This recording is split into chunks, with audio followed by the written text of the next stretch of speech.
This is JPEG Raw, show number 194 on May 23rd, 2017. Tim and I coming back. Were we off last week? We were off last week, right? Yes. Yep, coming back. And I've been working on something since then. Personally, my mother-in-law passed away last Monday. Right, that was the reason we were off. Passed away last Monday, and yesterday was her. The funeral, the graveside service, all that kind of stuff. Yesterday was? Yeah, yesterday was when we did all that. We had to allow family and people to come in from out of town. Okay. So that's why it took a little longer. And then Thursday, my youngest son graduates from high school. So both of these events happened around the same time. I started looking through my Lightroom catalog, which has 200,000 or so images in it, and saying, yeah, that's my main catalog has about 200,000 images in it. And I thought, let me go and pull out all the photos, look at all the photos from my mother-in-law and see what I can do with those. The family's going to want some photos of her that they might not have seen because I've taken them and they may not have seen them. And then let me get a bunch of photos of my son over the years. And I think I was telling AD's out in chat, I think I was telling him this, that I've done a terrible job of tagging people like that. I might have, let's say in a soccer game or in a cruise trip or some kind of trip, I named and tagged the trip. Okay. But I didn't do a good job of naming the person. So like, let's say my mother-in-law's over for Christmas. I might have, tagged it with Christmas or Thanksgiving or whatever the event was, and maybe a few other things like that, but not, and I did that through the import. So when I'm importing, that was the initial import, but then you didn't do a fine I did not tune of the pictures after that. I did not. And 200,000 photos later. That is so hard to go through. It is a pain in the butt to go back through. So I have been spending quite a bit of time of working my way back through that.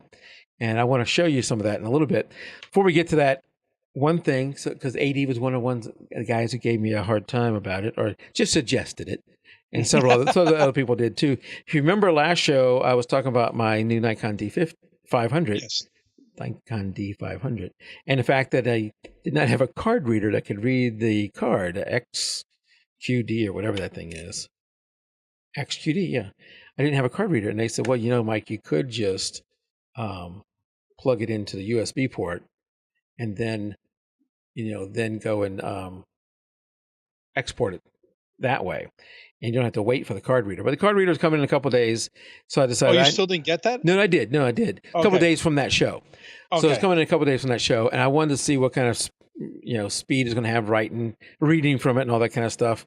So I just wait. I don't have to have those shots of the birds in my backyard right away. And also, I think I shot a baseball game.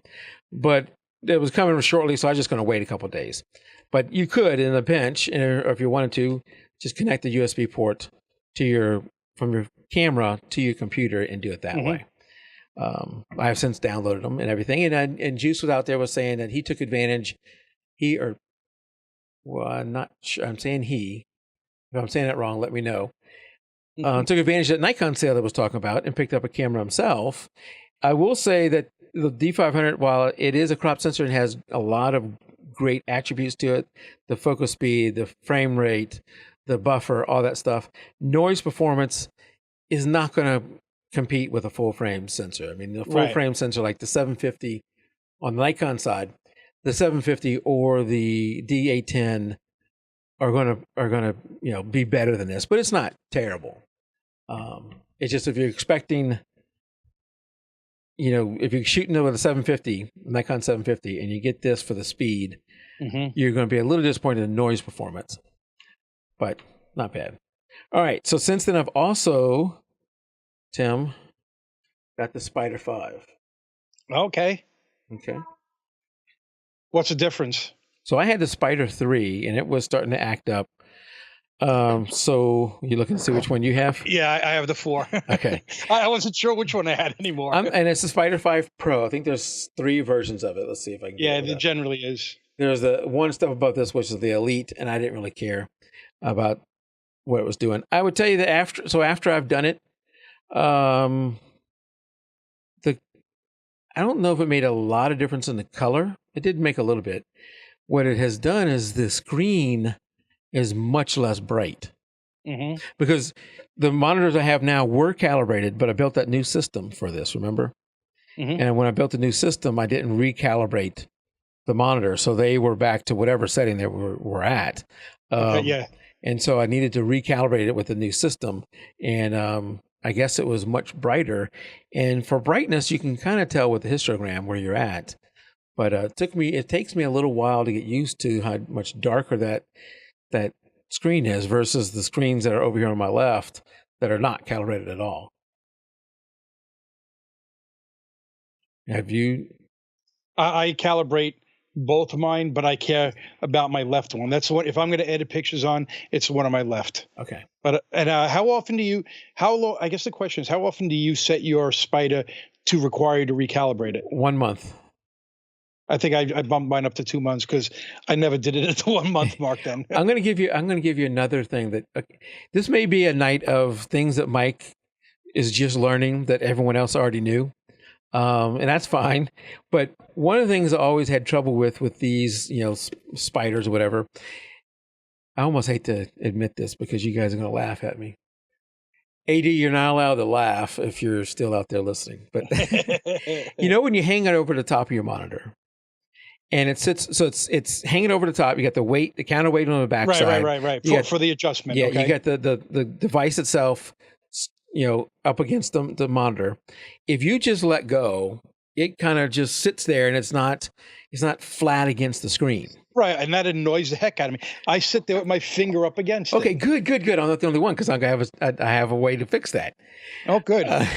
So I have done the same thing. I sit there for, it seems like forever, 2 minutes with my arm. It's 2 minutes, but it feels like forever.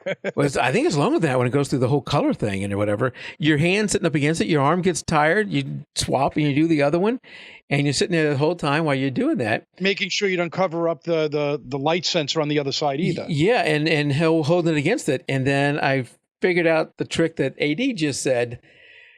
That's why monitors tilt back. Yeah. So you just tilt the monitor back and then it will sit flat on the screen. I can't, it's embarrassing how many years and months I've done it by holding my hand up there. So if you're still doing it that way, follow the trick that I just learned that everybody else already knew, is tilt your monitor backwards until the thing lays flat against the screen. For me, it's a little too tight. The way I have it set up in here, it's almost too tight for me to do that. Gary's making fun of us. Yeah. I know, first world problems. But yeah, I did that. It was so much more enjoyable to do the calibration that way. Thanks, AD. At least we weren't the only ones to do that. But and I remember when I had a regular monitor, it actually had suction cups. Yeah, but that was it had a glass screen, so right. You could clean that after. They don't do that with LCD monitors. Yeah. Yep. I just did it this time. I have my monitors on a stand. They're not on the original. They're on a monitor arm. So I have the capability to move them any way I want. Mini monitors today come on their own stand that you can move it in many, many different ways. But I think probably just about all of them can tilt themselves back. And you don't have to tilt it flat. You just need to tilt it far enough back that it's going to fit flat.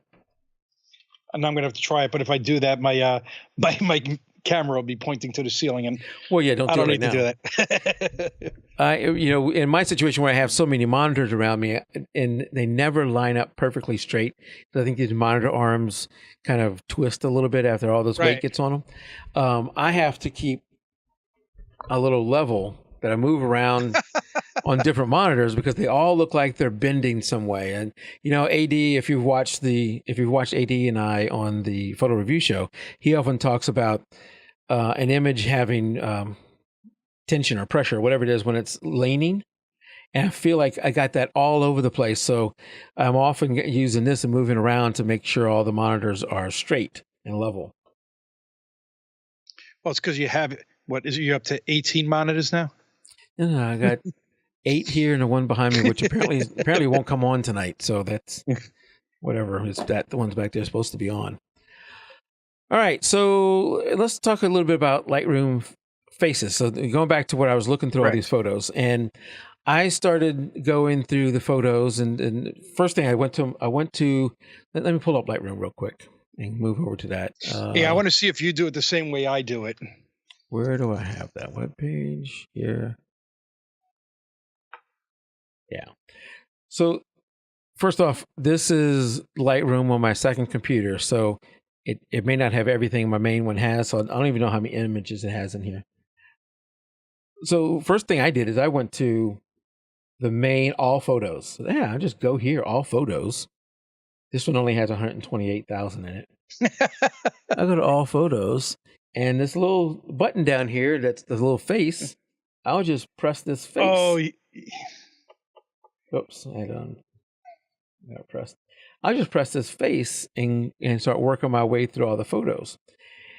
And that, if you, even with my system, I have a 6-core, pretty high end CPU with 64 gig of RAM, and everything in it is an SSD. Everything in my system is SSD, except for the main drive, which is an M.2 drive. So I have the horsepower to deal with this. There's something going on in Lightroom Faces that is just slow when you're dealing with this many images. And it doesn't necessarily reflect itself in your CPU usage or your RAM usage or even a hard drive usage. Because I was seeing... No, I think it's just a database. Yeah, I was seeing a not that much CPU usage. RAM usage was fine, and disk usage was minimal. And yet it was bogging down a lot. So I quickly found out you don't want to do it against a large set of photos. I do it. Now, how do you sort your pictures when you bring them? Do you put them into a separate folder for each shoot or for each day, or how do you do it? So again, this is on my second computer, but I think it has the basic structure. So what I do is when I'm importing them, I have them come in by year, by day. Correct. That's what I do. And so I have that, but now you don't title out what happened during that day, like graduation. No, you won't put in there this week. I would put this week for your graduation. It would be under the 2017 photographs, 2017-05-24 graduation. I may do that in the keywords. I do that in the keywords. Yeah, I do that in the folder structures, and I don't know if I need to. I haven't done it in the folder structure. That's interesting. I have to think about that. One thing I do is I go in to make a smart collection, and I have smart collections that are by year. And I know you can do this all in the metadata, where you can just sort wherever that is. Right. By year, by month. He's one of the ones I have. So I was going to set one up right now and use it for my. Can y'all see what I'm doing here? Mm-hmm. You see, I'm creating a smart collection. Mm-hmm. So I'm going to set one up for April. And let's go to date, capture date, range. And you can tell me if I'm doing this wrong. Maybe this is another one I'm doing wrong, but 2012-04-01. Now, one thing, if you're doing this over and over again, and you got 1 month after the other, and some months with 31 days, some months with 30, April's one with 30 days, you just tab out of it, and it will fix it to the last day of the year. Right. I never remember which February has 29 days in it, so I just put 29 every time I do this, and it will fix it if it's not 29. So I do that, and now the Smart Collection has... Have I already fixed all this? No. Only 20 images? We may have to do another month. Let's do another month. May.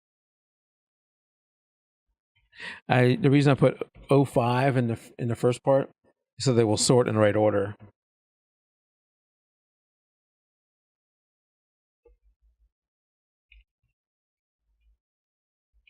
Now for this one, you have to put 31. Then I'll have them in April, May, something like that. Okay, so let's go back to this one. And this is how I do it. This one is, I know this is Andrew Howard. Okay. I don't know. Can you even read the text? No. Okay.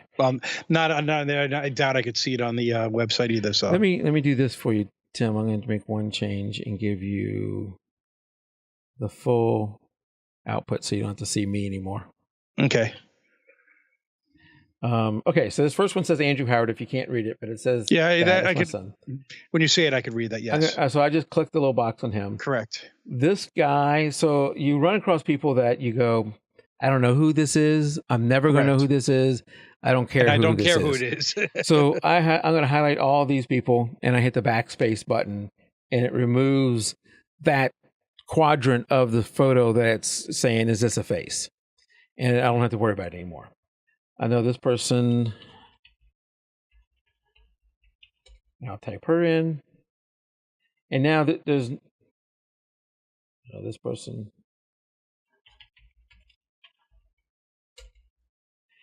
So there's not a whole lot in here, and this is not a good album to do it in. But I normally then would go, after I've named somebody, click on him, and it will show all the people down below that it thinks is Andrew. See, I don't think I don't do it that way. Okay. It'll show you I need to do it with an album that has more people in it. But this one says Andrew. So it's going to put all these photos down here that it thinks is Andrew, okay? And every single one of them is going to tag. I got some kind of noise coming across here. Hold on one second. I need to loop it back to us. Get rid of some chat room somewhere is going off. Right there. Now, if you guys are hearing it, you're going to be annoyed by it.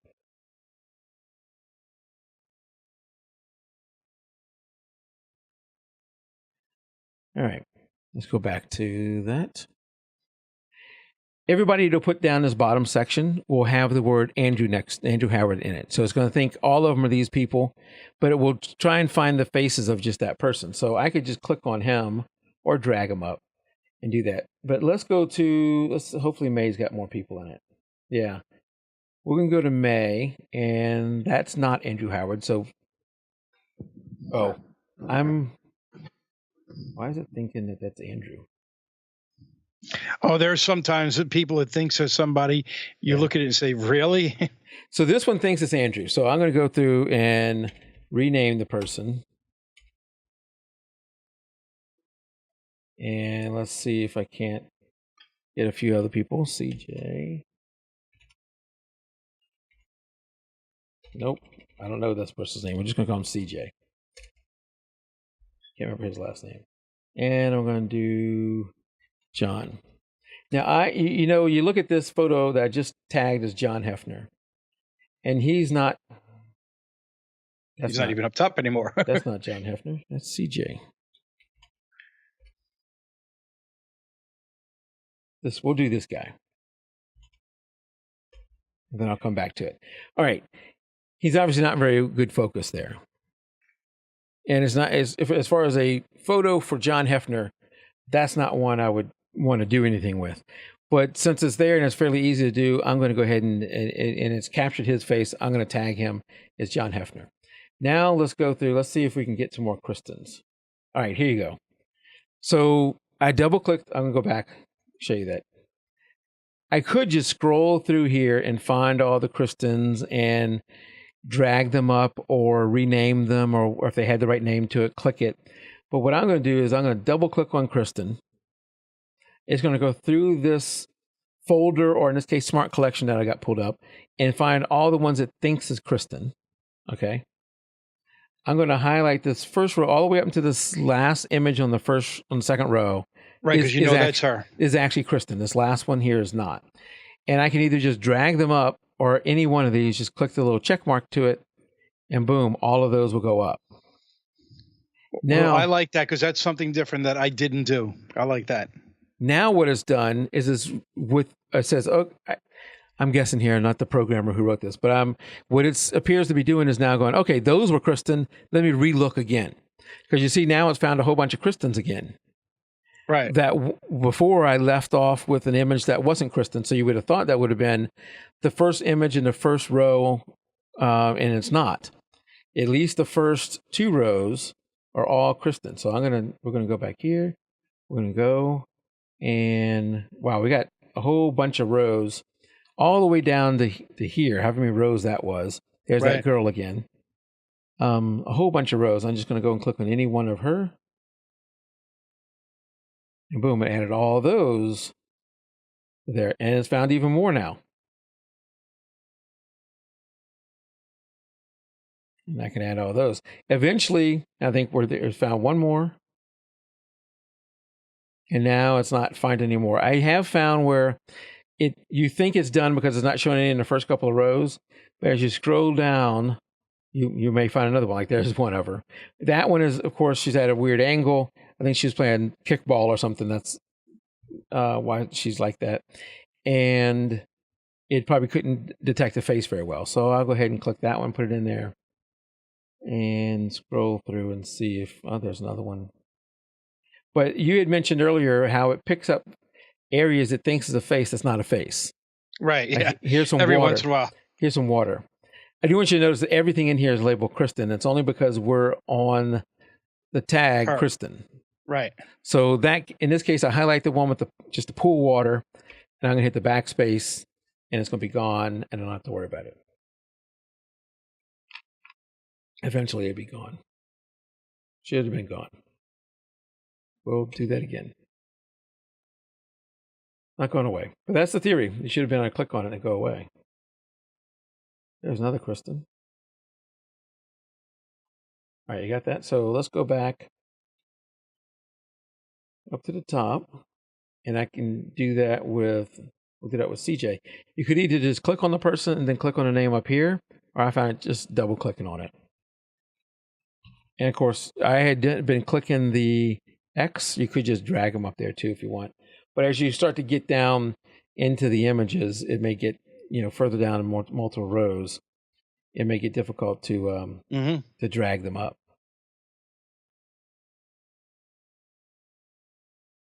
So is that basically how you do it? That part I didn't do. I go in whenever I import my pictures, I go through them. Then one thing I do that I don't know if you're aware of, after you selected Kristen, I click on the first picture in the bottom row, all the way to the left, and then it shows a square around the faces, and you're able to go through all the pictures to see which ones were tagged and did it miss anybody accidentally. So let's pick up this image. So you're saying like this, where I click on it, and I got CJ and Kristen in this one image. Correct. And now sometimes, because now it's got that little right above that. Go down. Now up about a half an inch to your left with a little square on up the next row up. Next row up. You got the little the square. Oh yeah. So that should put a square around the faces that it's identified. Right. And I use that to go through all the pictures to make sure that everybody's been selected, because and I probably don't go more than a couple of hundred pictures on a shoot, so it's easy for me to go through it.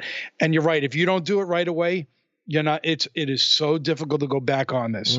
But I like the way you just did that, clicking on the person's picture, and then it shows all the pictures it believes are the same person. Yeah, and I'm going to use that. That's a change that I haven't been using. So when you're in the faces view here, you only get this. It's zooming in on whatever that face was, right? And it's saying there's 350 faces that it's got. That doesn't mean there's only 350 photos in that folder. It could be 20 in there if you're taking a whole bunch of group photos and have a whole bunch of faces it needs to detect. And this one that's a good point. In this one here, I have not gone through and named this person or this person. So I could just drag and create my own little face there and call this, name this person.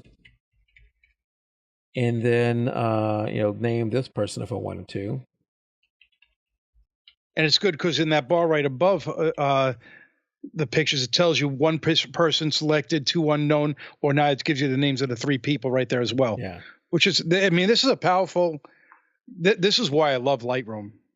So I want to go back. What are you talking about? If I do, here's one. It did not get See, it says it said one unnamed person there, and now it says Kristen there. So I'm surprised if I do this. It didn't even pick those people, because normally it'll tell you there's an unnamed person in the picture. Yeah, so I've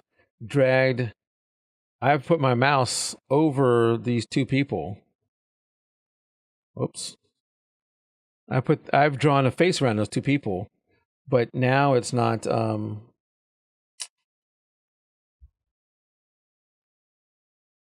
There you go.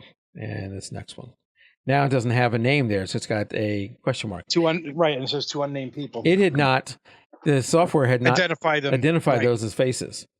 Maybe probably because of the way they're covering it. She's got a face cover. She does. He doesn't. I'm surprised they did not pick that one. But I like going through this. I also, so you look through here. There's 930 images in this collection. Keeping the number of images lower that you're going through with the face detection has helped me speed it up. You can also, there's also up here, you can pause the face detection. If it's going through and doing face detection on a lot of photos, you can also come up here and just click on your identity plate and pause that function too, if it's sucking up a lot of your background resources.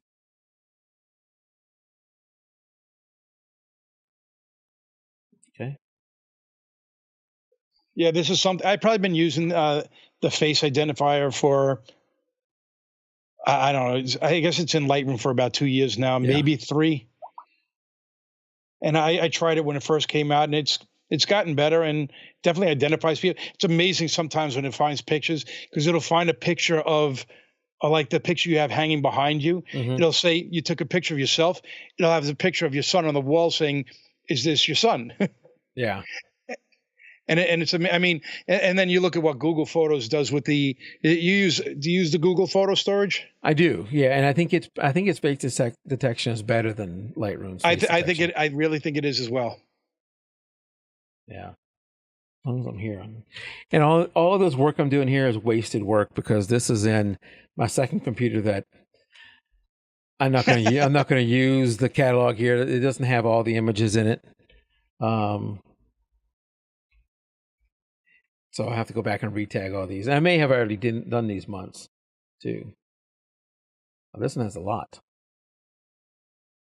And it's funny how, like, this one is my son. And I'm showing just raw images here. So hopefully there's nothing. I don't have any inappropriate photos, so that should be fine. That's him. But this little girl's not Andrew Howard. So I could, like I did before, I could, do the backspace, or I could hit that button there and say, no, that's not him. But if you do the little X, or whatever it is, the circle first, it still leaves it there. Right. So I want to do where I hit that and go all the way over here. I have also done something where, like for a swim team, I don't know most of these kids' names, but I might want to go back and research these sometime, because there was a girl who got leukemia, and they wanted to know if I had any photos of her when she was swimming. I think it was leukemia. And that's painful to go back when you got thousands and thousands of images to look for that one girl. But I could help myself a little bit by what I've done now with some of these swim meets, is I will go through and say swim meet girl, swim meet boy. And at least I've separated that way. I already have them separated by event. So if they would tell me it was a swim meet on this date, I can easily go back to that. But now I've even split that a little bit between boy and girl. And if I know the name, I'll go ahead and name them. But most of the kids, I don't know their names.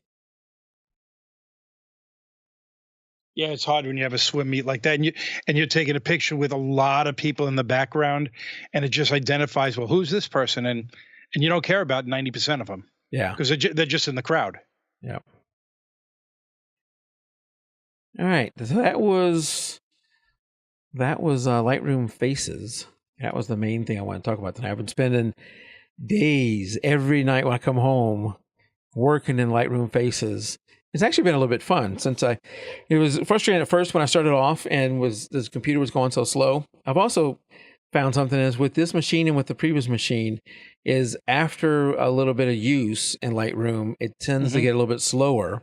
And I've got a large cache. I've checked the cache. I think I got it set for 30 gig of cache, and it's only using about 5 right now.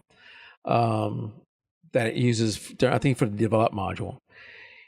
But it still seems to get a little bit slower after you use it for a while, and then exiting out and coming back in, you're back at full speed. Have you ever seen that? No, I haven't noticed it that way. I know my import is really slow, and I know part of mine is I convert everything Yep. to the Adobe DNG. Digital Negative, and then it does or then it goes through the faces. So it's just I hit import and then I walk away and I come back like 10 minutes later. It's easier. At least 10 minutes later. Yeah. I wish they would speed that up. Now, my computer's not as fast as yours. Mine's probably already 2 or 3 years old, and I've been looking to build another one. And now I'm probably going to wait for the next processor to come out because it's not that bad, my computer. And, I keep building a deck, and who knows what else I'm going to do in my backyard. So the funds have to go elsewhere. I have not seen, I'm now, right now at least, converted to DNG also. So you do? I've started with the D500 with all the images that come off converted to DNG. It feels wrong, but I'm doing it. And it takes forever to convert those files. Yeah. Like I mentioned, everything in my machine is a SSD except for the M.2 drive. So I've got a fast system, and it doesn't use most of the resources. Whatever it's doing, nothing in the system is stressed. And yet it's still running slow. I would be a little bit okay if the system was stressing, if Lightroom was stressing my system, and that's what causing it slow. But somewhere there's a bottleneck in Lightroom that's just not taking advantage of the resources that it's given. Now you're converting to a DNG, and I know you at the same time copy to a second drive. Are you keeping the originals on the other drive and the ones that you're keeping on the drive that you use the DNGs? How are you doing that? So yeah, that's a good question because I said I have all SSDs, so I'll run out of space pretty fast. So the plan right now is my second machine, the one I'm talking to you on, the one I just did the Lightroom presentation on, it has a big spindle drive on it. So the current year I'll keep on my main machine on SSD. Okay. All previous years will be moved over to, and already have been, but when 2017 closes out, those images will move over to that second machine on a spindle drive. And then the second copy, when I import, it goes to my server. So when I import, it goes to my main system on an SSD, second copy to the server. And then at the end of the year, I'll move them off my main system onto my second system. So that second copy is always on the server, and the server backs it up. And that's to keep the photos that I'm working on that are current on the SSD on the fastest storage I have. And then Lightroom is able to see those photos on that second computer just fine.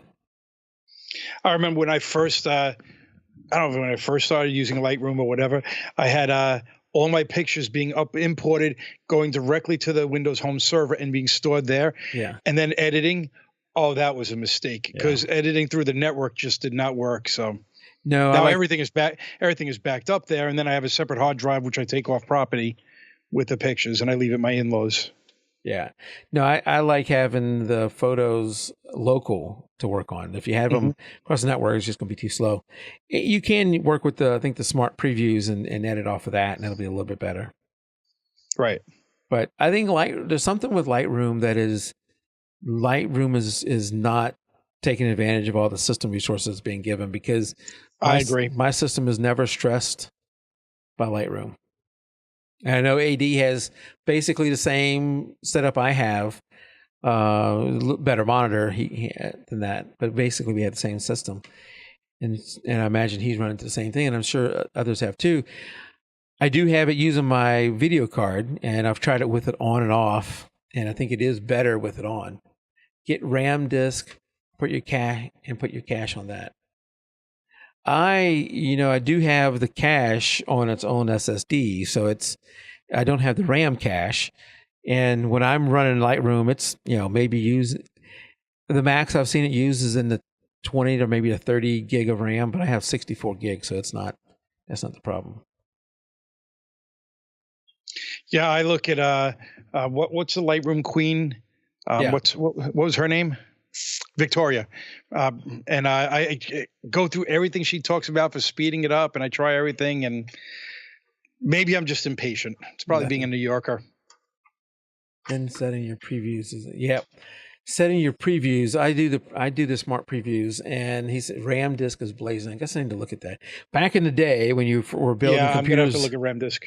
back in the day when you were building computers with, and you needed to build a RAM disk because Windows only took advantage of small amount of memory or whatever. I remember I used to have to build a RAM disk back in the day, but ever since RAM got cheaper and more of it, I've not done that since then. So I need to How look much at did you that. say you have in your computer now? 64. 64? Yeah.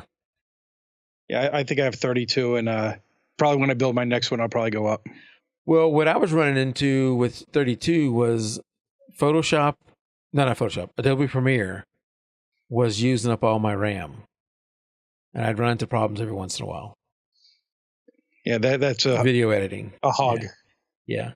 So any questions about, from you, Tim, or from the chat room about the people, what do you call it? Find faces or people? No, I like what you showed me a new way of doing it that I'm going to do. So I will try that. Yeah. Good. And you showed me a new way there looking at that too. I have found some people where it's like, what is this? Who's this person? So, you do every once in a while, click on the image to blow it up and see that, where's this person at? Kind of things. Cause you're usually just looking at a very cropped in image of just that face. Yeah. And I like being able to find people at the end, especially, I do, well, I do it also throughout the year, but we do a calendar every year for my in-laws as well as my father, and I look for pictures of the kids. So I just put in Jack, and it finds all the pictures throughout the year from him.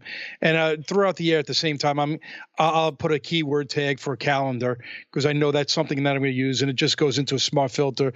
These are the ones that are going to be there, but that it's easy to find something that I may have missed when I'm looking for those pictures throughout the year. Yep.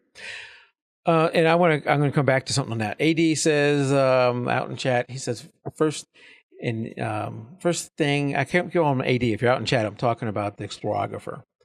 First thing I do is crystal disk mark on all my drives, prioritizing fastest to slowest. Good idea. Then build a 16 gig RAM disk, and you'll be happy to put something together to demo how it works. I'd love to see that. I'd love that. Yes, I would love to see that.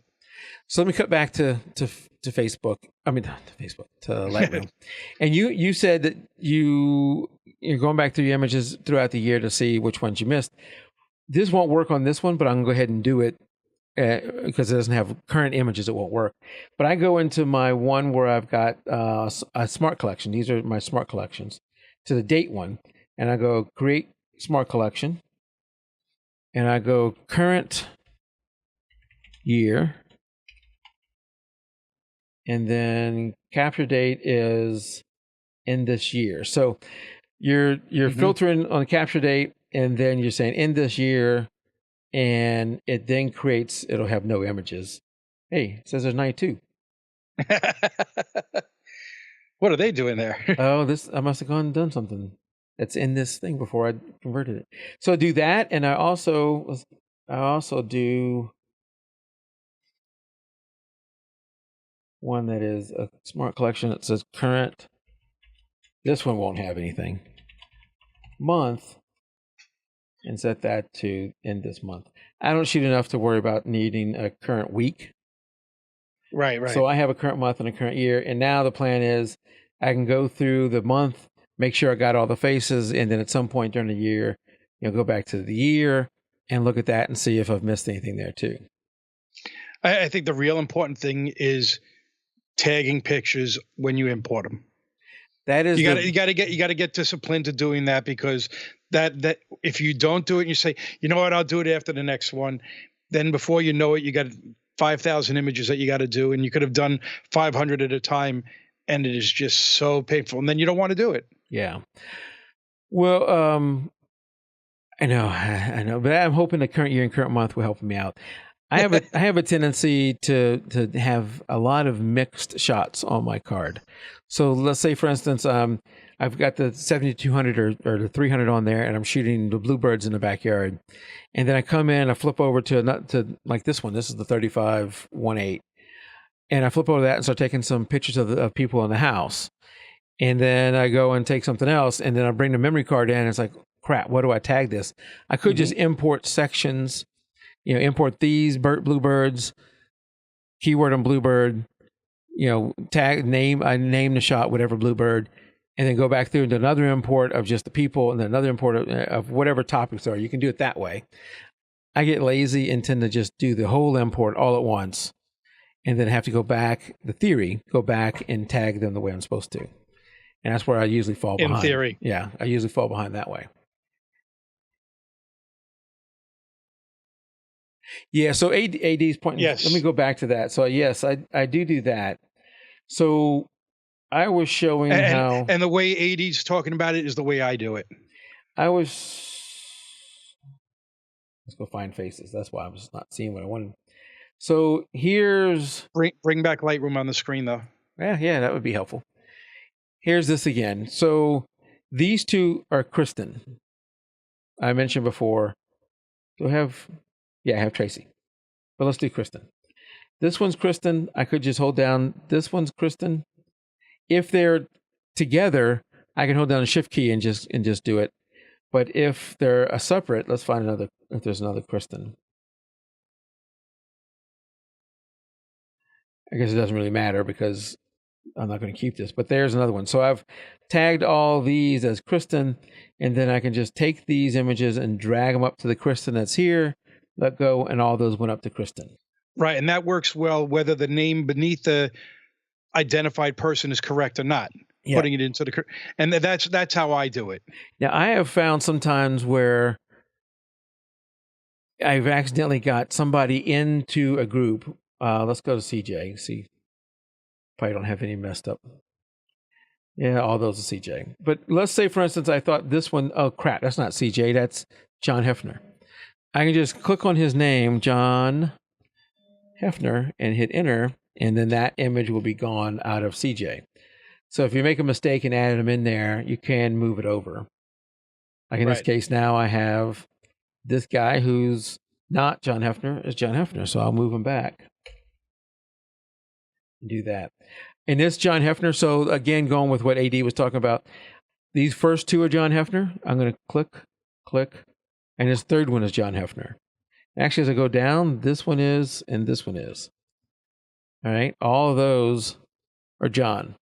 So I'll just click on John, and boom, over there. Now look, it researched based on that and found all these new Johns. So I can go here, and now I'm holding down the shift key. Hit the first one, hold down the shift key, hit the last one. Now I'm going to hold down the control key and select this one that's not with that one, and this guy down here, and this guy down here.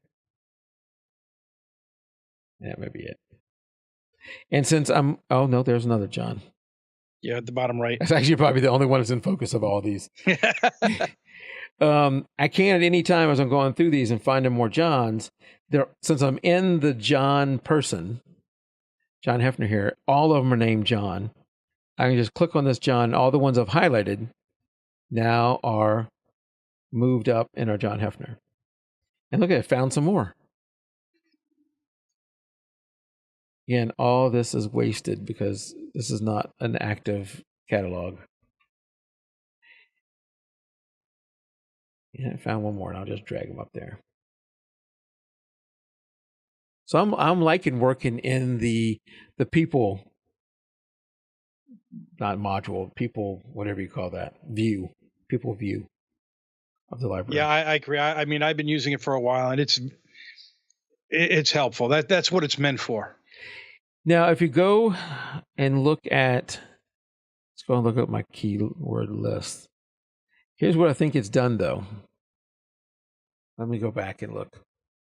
I don't know how well you're going to be able to see all this text, but it's just made all of these tags I just created, like CJ's one of them. It just made that a raw, loose tag. And I like to put mine into groups. I'd like to have a people group. Yeah. That one's people with a G at the end of it. That's weird. People, and then have subs under that, coworkers. I don't know what expressions mean. Family and friends. So these are all now loose. So I'm doing it mainly just dragging them up into the category. If anybody has a better idea of how to do that. That is what probably the one painful part is, going through the keyword hierarchy to find where things belong. And I do the same thing. I have people, then subgroup of family, friends, and sports for my son. Yeah. Now, I don't know if you've already had one set up. Like this person here, I got it highlighted, is Ginny. And if you've been listening to if you've listened to show number 1, the Kristen girl I've been talking about and the Ginny now that I'm talking about were my 2 guests on show number 1. But this one, so I'm going to type in Ginny. Actually, it has her. Well, that's not what I wanted. Let's go to this one, which is, don't remember her name. We're just going to call her Pam. And it's not asking me for any kind of hierarchy. So when I key this in, I'm actually creating a new keyword, right? Mm-hmm. But it's not asking me or giving me even the option. I guess I could manually type in that whole list. Let's try that. I think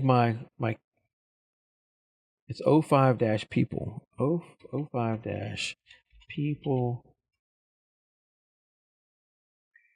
Then how do they do it? No, that's not. That's it. It's should work? if you have her name under people, it should be when you start typing her name.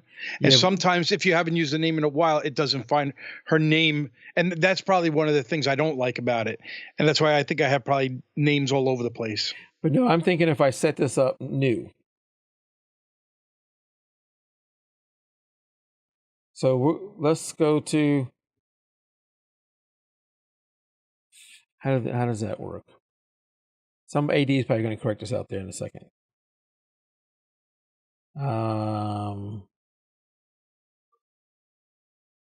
Maybe it has to go Pam.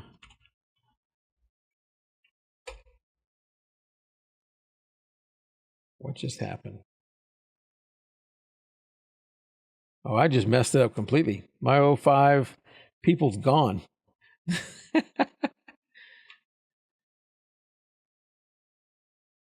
You see that? You can't see it because I'm moving too fast. Yeah. The old people's there. But I think I just wiped out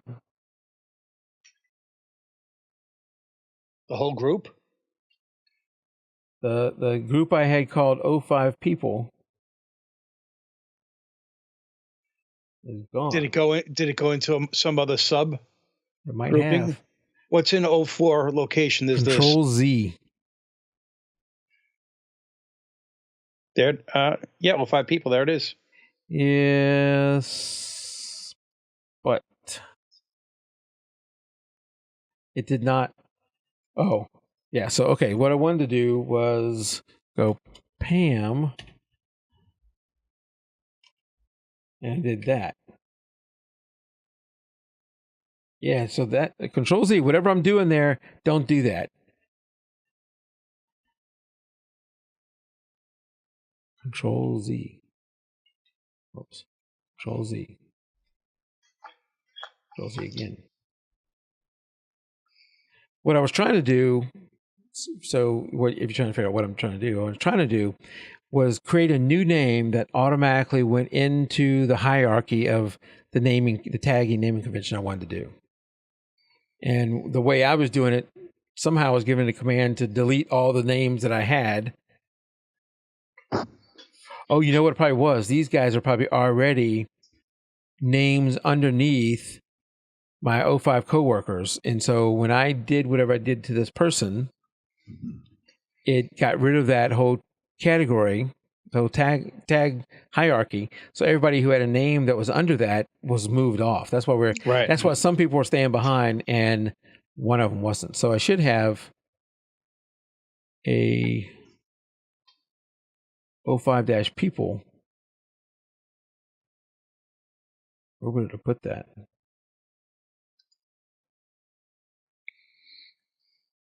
I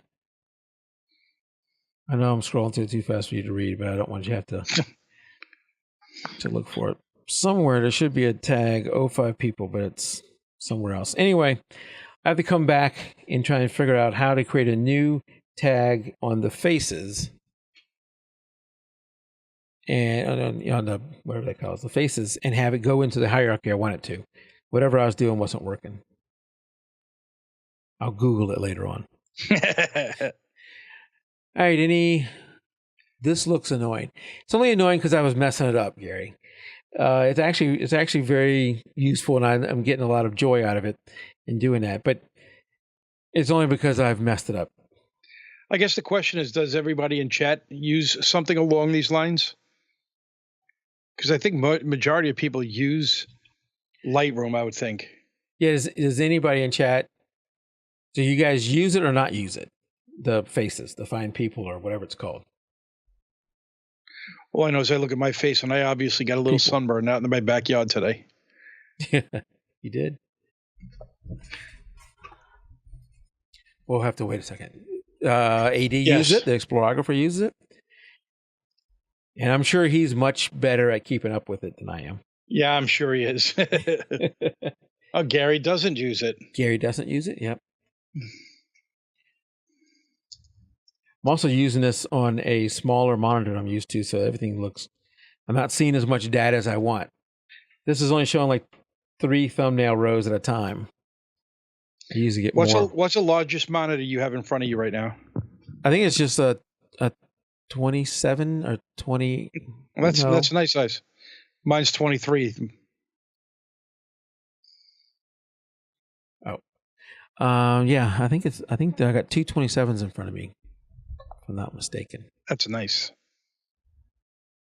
Let me take a look at display size.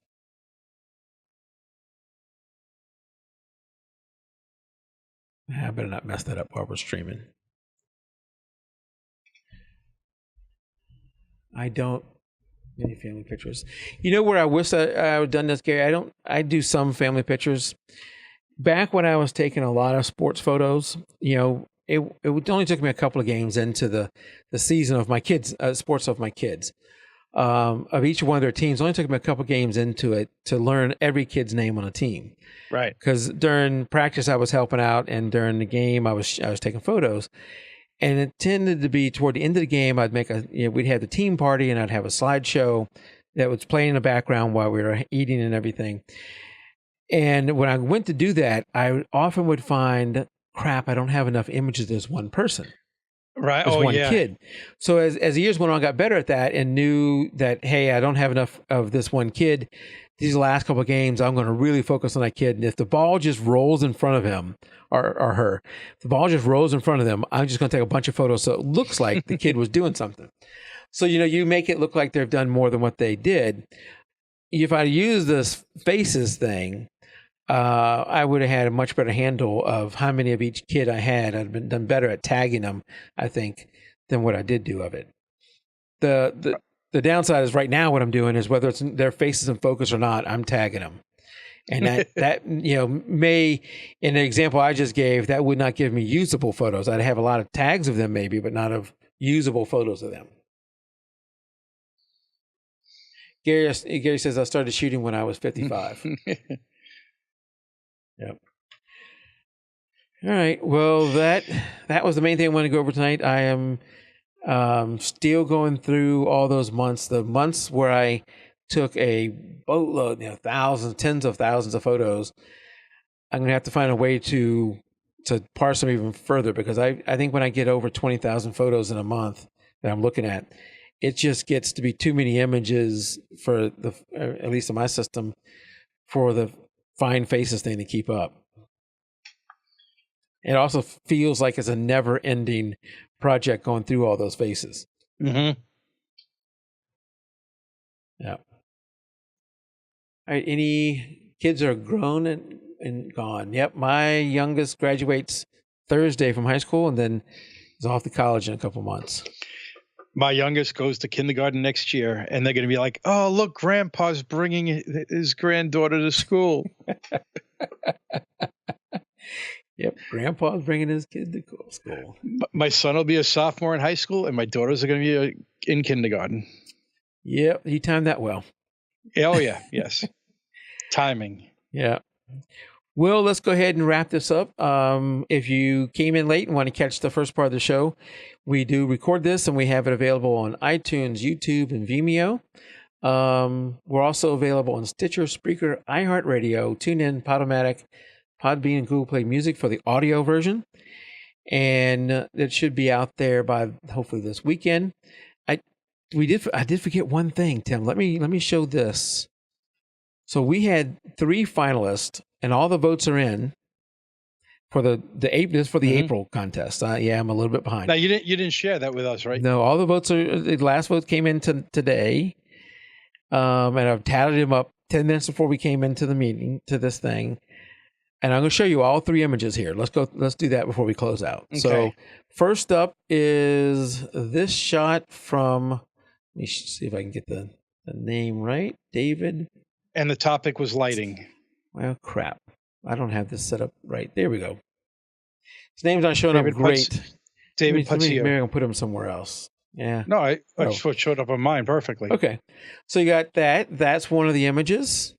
Next up is this one from Philip. And let me get his name up there. Philip Halmesser. Great image. All 3 of these are great. And then the last one is this one from Scott Green. Where is that? Scott Green. These are 3 images. So guess who won, Tim? I'll go with the first one. Let me get us back up. Okay, so the first one being the David guy. So I'm gonna do I don't know if you put me on the spot now. I don't know if everybody wants to see their vote displayed. No, probably not. I don't have a way to not show that. It's a freaking 3-way tie. Are you serious? We've been doing this. Let's see. I think I have a list here. And I'm surprised because I think I even had a 0.5 on one image. We've been doing this for 58 months. Yeah, how did that work? Oh, you did it on overall, and overalls count double. So yeah, the overall is kind of twice. So you turned that. Didn't know that. Yeah. We've been doing this for 58 months, and this is the first tie in this round of voting. Wow. I think this is the first tie. So there is a three-way tie. Yeah, not a 2-way tie, 3-way tie between these 3 images that I just displayed. We do have a tiebreaker that they're rated in I'll break that tie. Okay. We do, and I'm gonna hold on, AD. We have a tiebreaker, a way of tie breaking, and that is these are judged in 6 categories. 5 like technical, creative, use of theme, impacts or emotion, composition, and then overall. And then all those are added up with overall counting as double. Overall counting is double. All those are added up to be the total score. And then the tiebreaker is who won the most of those categories. So in this case, you have all 3 people getting the same exact total score, but the tiebreaker is then how many categories of those ones I just mentioned that they won. Correct. 2 of them won 2 categories. And I guess you could have a tie means you both won. So in a case of a tie, it counts for both of you. So you could end up in another tie. We're going to have to figure out a new way to break a tie. But 2 of them won 2 categories. 1 of them won 3 categories. Okay. And so that one is going to be the winner. So the one who won 3 categories and is the April winner is this image. Okay. The horse image. That was a good shot. Yeah, that was. Yeah, I even looked at. So I was very close between this and the one with the candles. Yeah, they were all 3 good. Yeah, they were all 3 excellent. It's always interesting to see how other photographers have rated and judge different images and what they're basically saying. I don't like this feature. Or I like this feature of the image, because it's kind of evenly split between. If you look at who rated one image, the number 1, number 2, and number 3, all 3 of them had someone rating their image. All 3 of these images had somebody rating it as their number 1. Mm-hmm. And all 3 of them had somebody rating it as a number 2, and all 3 of them had somebody rating it as a number 3. No, one of them did not have rated as number 3. So almost what I just said. But yep, congratulations, Philip. We'll have your image up on the top of the group pretty good. For me, it told the story and the decisive moment, AD says. Yeah, that was my favorite. It's the one I rated number 1. But man, the others, I'm looking at the others, they were really, really close. For me, for my vote. And then, of course, overall, there was a tie. Right. Congratulations, David. Get that there. Oh, let me show one more image before we go. And this is of my mother-in-law and my son on either side. And so I took this a few years back. She passed away. She was 91. And this image, she was probably, I think this was like 5 years ago. And my wife loves this photo because her mother's smiling and her 2 boys are on each side. I did want to make one mistake, and I'm not going to tell my wife about this, but every time I look at this, I kick myself and what the mistake I made. I was shooting with such a narrow depth of field that your son is out of focus on. The one on our right he's leaning forward. He's off the plane of the other 2, so he's out of focus. While my son on the left of our left is on the same plane as my mother-in-law, and they're in focus. So, but my wife looks past that because those are her sons and mother, and she doesn't see any fault in it. But I love how the background is blurred out. So, yeah. Anyway, so I could have either just told him to step back a little bit, or I could have gone with a little bit, stop down just a little bit to do that. Yeah, and Gary says it's a great shot, and that's for my wife. It did capture the emotion, so it's good for her. That's exactly it.